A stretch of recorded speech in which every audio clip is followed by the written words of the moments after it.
Colour તો અત્યારે possible નથી, મારું બેબી એકદમ નાનું છે એટલે ટાઈમ સ્પેન્ડ નહીં કરી શકું હું, તો અત્યારે just hair cut. Okay, just hair cut. તો હેર કટમાં બેઝિકલી તમને શોર્ટ કેટલું જોઈએ છે? આ જ લેન્થ મેન્ટેન કરવી છે કે બસ જસ્ટ તમારે લાઈક ઓકે સ્પ્લિટ એન્ડ્સને કટ કરવા છે, લાઈક ઓકે ટ્રિમિંગ કરવું છે? હા, ટ્રિમિંગ. ઓકે, તો લાઈક તમારે ફ્રન્ટ ફેસથી કેટલું કરવું છે? ચીન સુધી.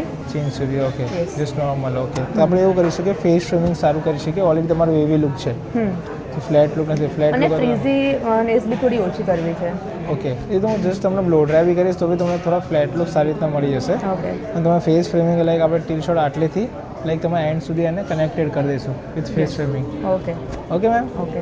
Ready for transformation? Yes. Okay, so here your result ma'am.